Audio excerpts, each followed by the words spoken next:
Today,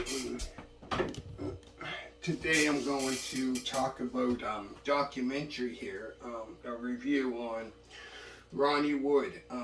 Somebody up there likes me.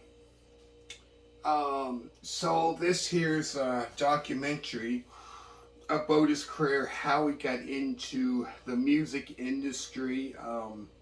So this here talks about from when he got into got into the music industry. So it starts off with his tells his story from his humble beginnings in North London, where his older brothers shaped the music powerhouse he would become, to his unique career that has not only spanned over 50 years so far, but also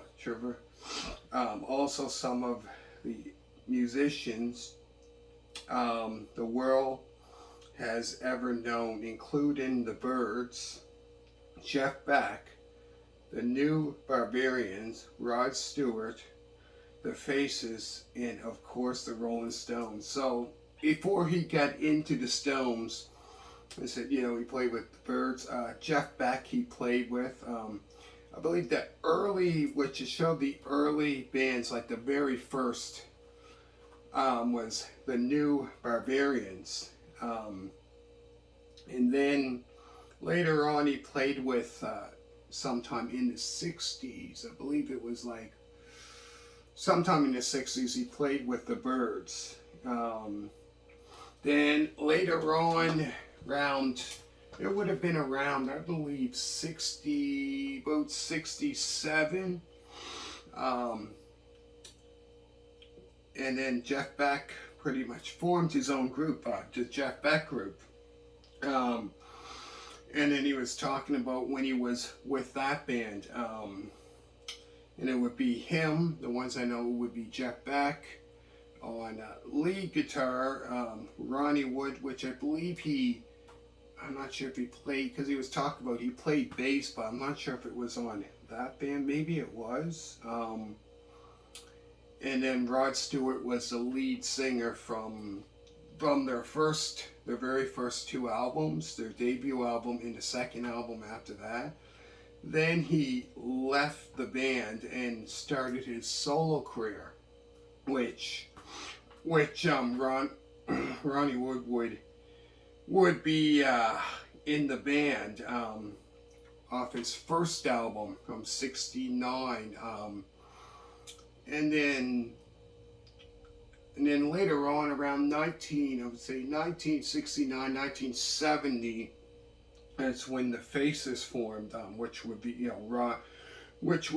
let me think here, would be Rod Stewart, Ronnie Wood, I believe Ronnie Lane, trying to think of who else. Anyways, so they had a couple albums out.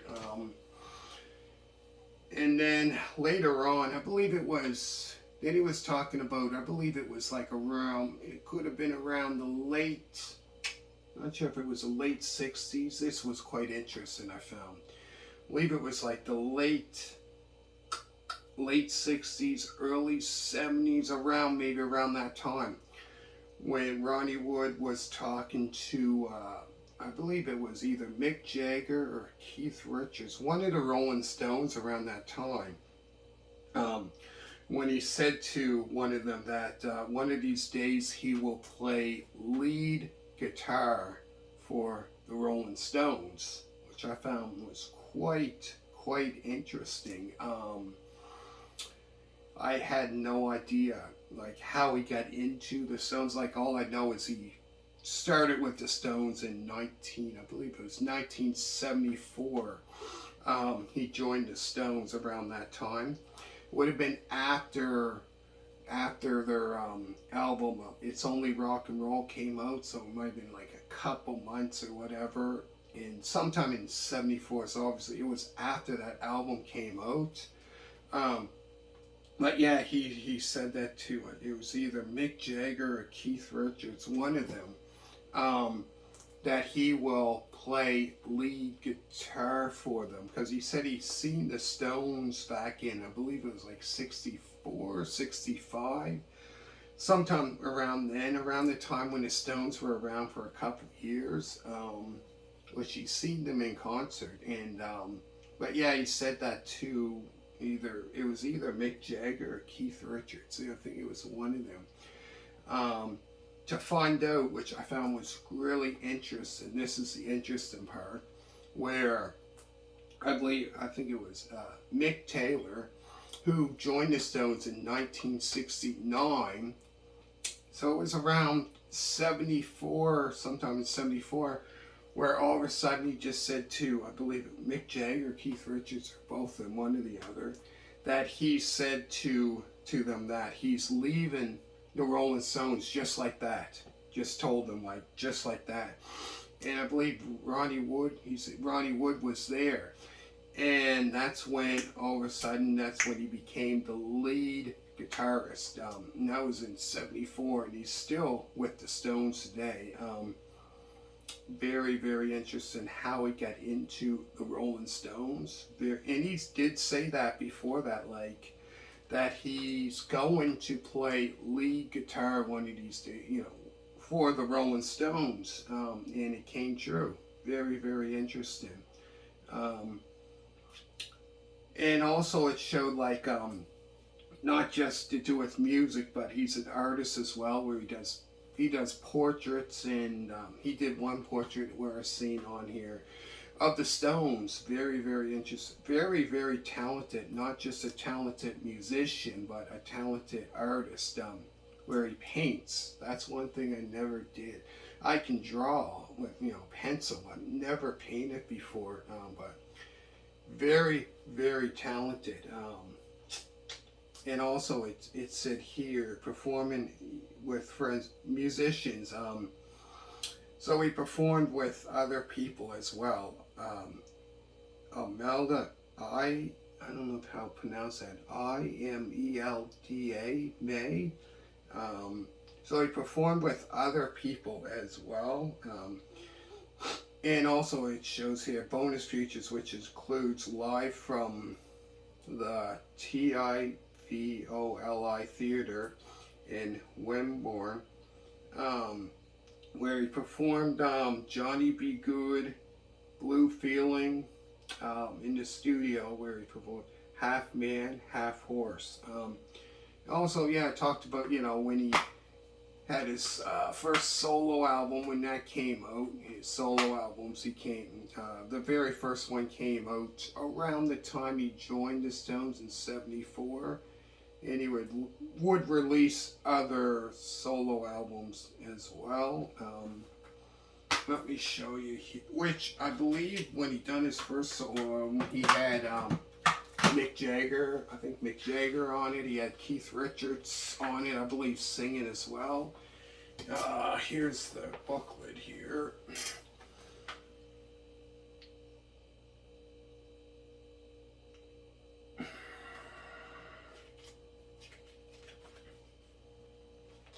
Oh, and then here's some, I believe this probably was his very first band he was in. Once he got broke into, the music business, I believe that was the very first, and that was sometime in the 60s. It was probably early, almost 20 or early 20, very close to 20 maybe. Yeah. And then here's him with, and then there's him with Rod Stewart, and he played with him for 69 until 74. I think it was 74 when the Faces broke up in 74, and and then he joined the Stones that year, actually. Yeah.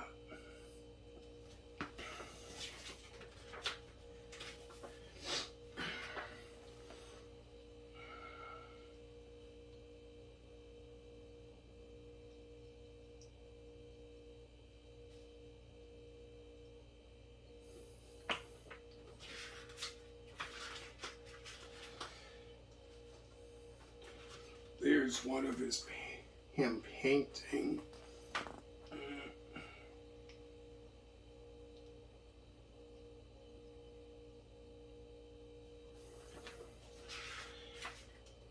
And there he is with the Stones.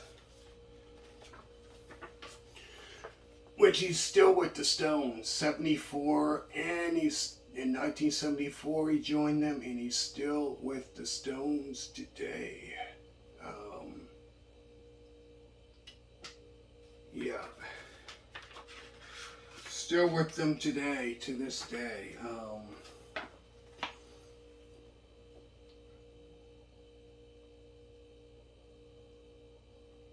And that's what I like about documentaries about bands or artists, that you find out how they got into the music industry and stuff like that, and other stuff you did not know about them. Very, very, very interesting. I found.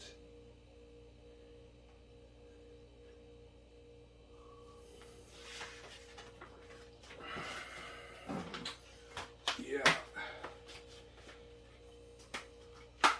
But yeah, like I said, definitely an interesting. So he played with a lot. Like I said, he played with a lot of great, actually, popular bands like the Byrds, Jeff Beck, Rod Stewart, which Rod Stewart, I said, formed the Faces. So he, played with that, and obviously the Rolling Stones. Like, who doesn't know the Rolling Stones?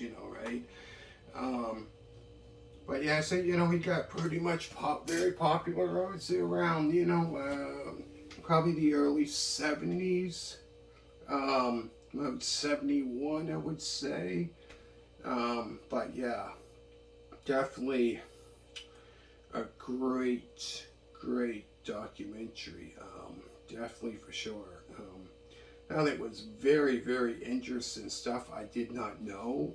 Some stuff I knew, right? There was some stuff I knew, which I knew he was like an artist, where he painted, and he played with, I knew he played with Rod Stewart, and then later on, the Faces, I knew that. Jeff Beck, I knew, but when it was the Byrds, I wasn't quite sure about. I didn't know that one. The New Barbarians, I did not know that. Which was his first kind of band that he kind of got into the music industry. But yeah, I did not know that. Very, very interesting. And in this, you have Rod Stewart talking about on here as well. Mick Jagger as well on here talking as well. Keith Richards. But yeah, very, very interesting. And yeah, he's been over 50 years. That's a long, long time. That's crazy. 50 years. But yeah, let me know what you think. Make sure to hit that thumbs up, and thank you very, very much for every one of you supporting this channel. Hopefully you enjoyed it, and let me know down in the comments, and thank you very much, and have a good day, and bye.